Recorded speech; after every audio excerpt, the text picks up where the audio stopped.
Most of us in this day and age are conditioned to flee from suffering. But the Stoics instructed the exact opposite: flee towards it, open-eyed. Consider your best moment of development.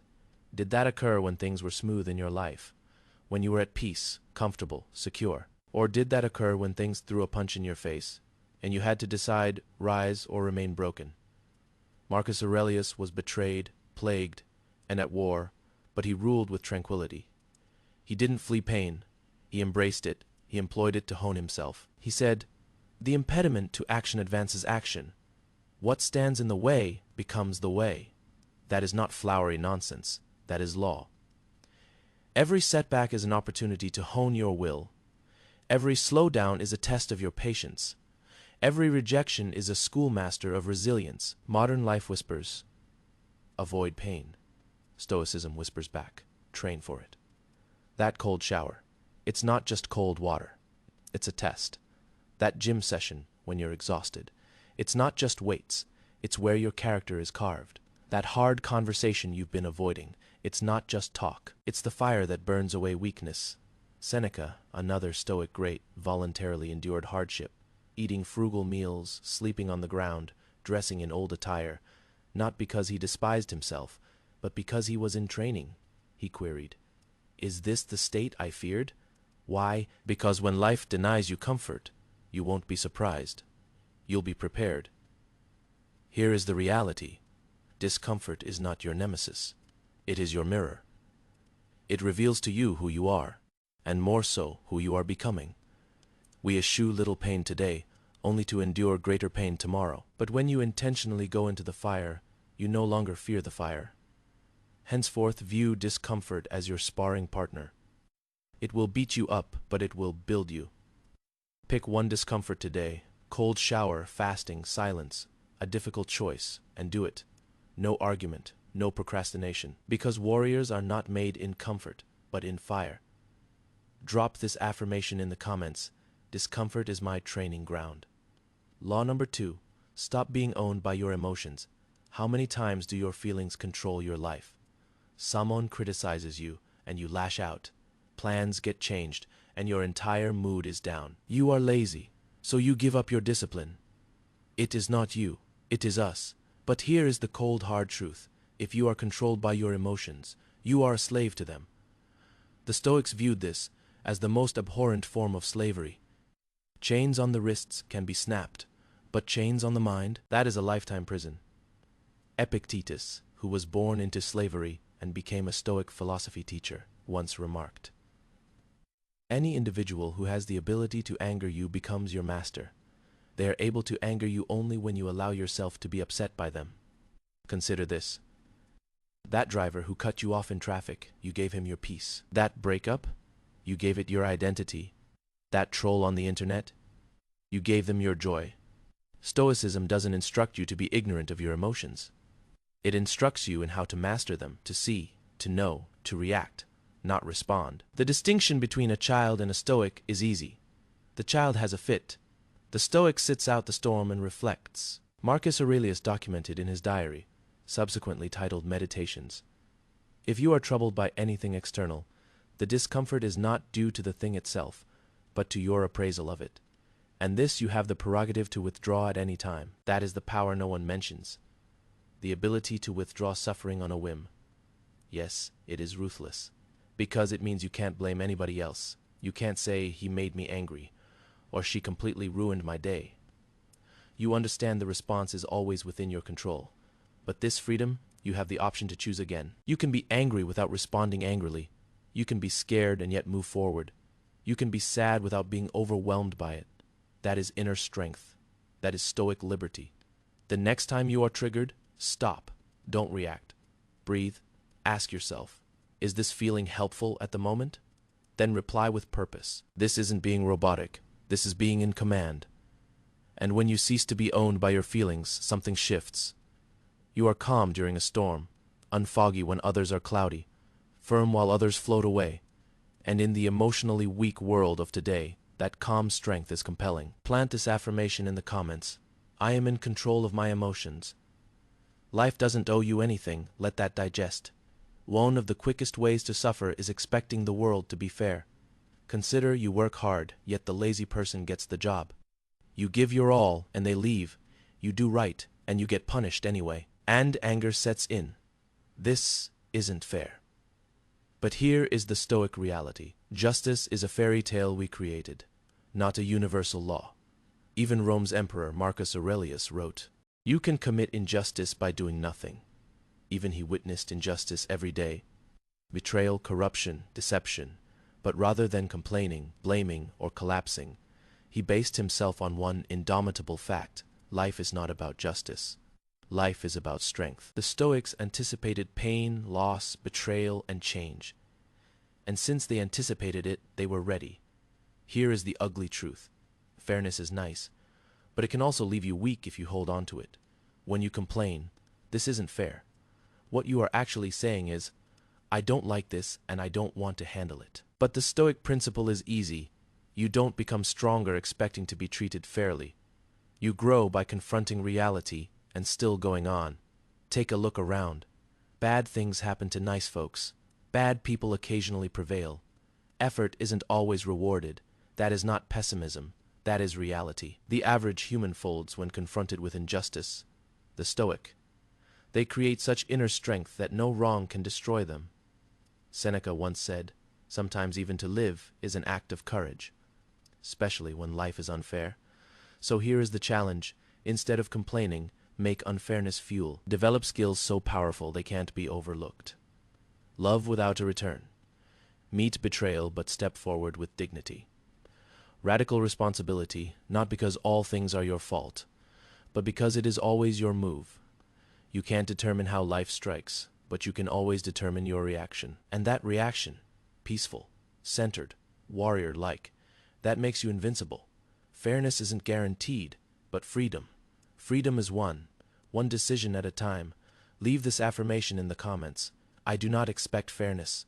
I build strength. Law number 4. Concentrate only on what you can control. This is the pulsating core of Stoicism. The Stoics knew your real power is in that little circle, the things you can control. All else, release it. Epictetus put it in stark terms. Make the best use of what is in your power and take the rest as it happens. But here is where most people get caught. We attempt to manage other people. We fixate on the future. We pursue results we can't control. And then we question why we are anxious, helpless, or furious. So let's get real. What is really under your control? Your thoughts, your choices, your actions, your reactions. That is it. What is not in your control? The weather, other people's thoughts, the economy, random fortune, whether life is fair.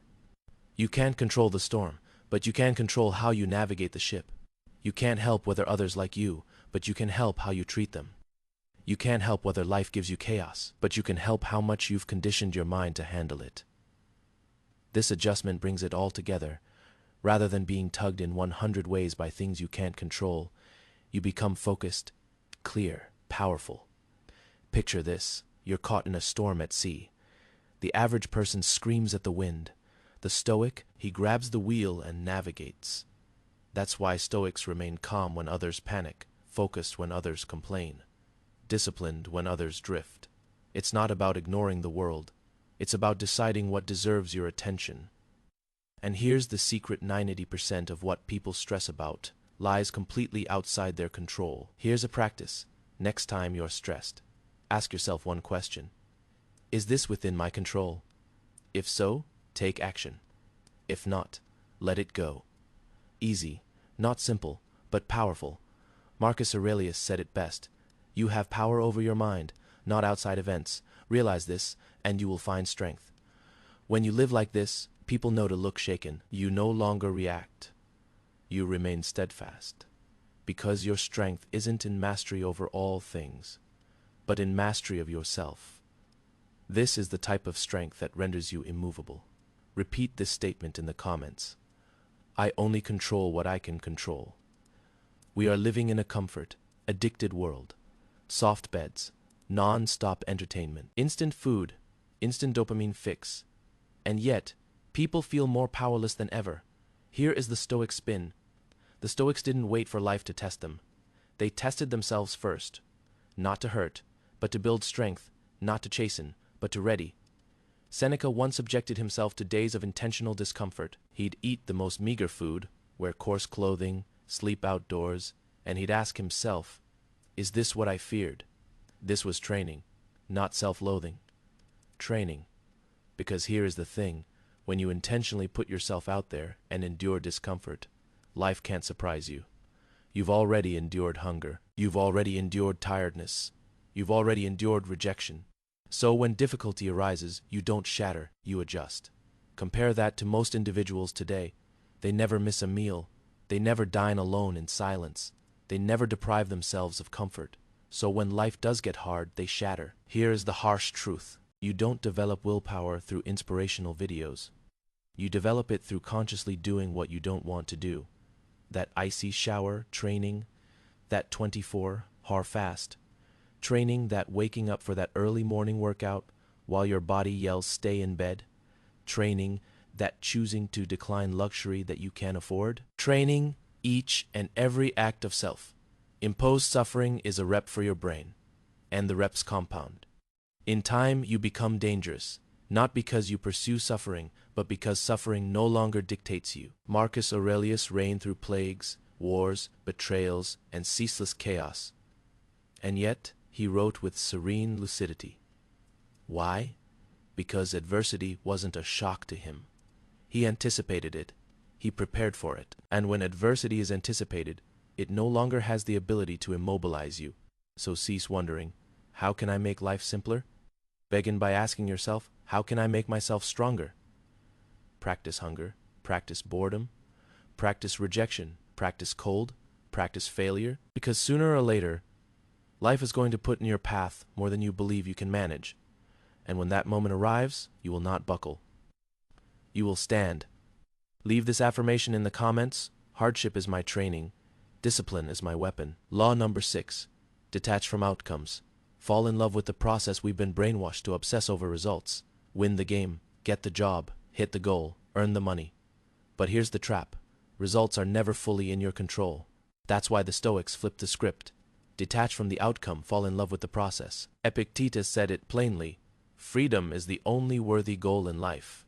It is won by disregarding things that lie beyond our control. When you make worth dependent upon outcomes, you set yourself up for misery. You go to the gym for a week, no abs, giving up. You start a project, it fails, you implode. You fall in love with someone, they leave, you are worthless. But what if instead, you fell in love with the work, the training, the writing, the building, the learning, then, regardless of outcome, you win. Here is the irony. When you release the need for outcomes, you tend to accomplish more. Why? Because you are not desperate. You are not needy. You are not controlled by validation. You are rooted in action. Marcus Aurelius reminded himself, never let the future disturb you. You will meet it, if you have to, with the same weapons of reason which today arm you against the present. Translation: cease to fret over what may occur. Master what you are doing presently. If you are an athlete, train not to win, train to master your body. If you are a creator, write not to go viral, write to hone your mind. If you are constructing something, don't build for praise. Build because the process itself does you good. The moment you anchor your self-worth on results, you become vulnerable. The second you attach your value to process, discipline, and effort, you are invincible. Here is the Stoic mindset shift. Arrive like the outcome is already completed, and you are simply here to enjoy the art. Fail or succeed, you've already won because you put in the work. Drop this affirmation in the comments. I value the process more than the outcome.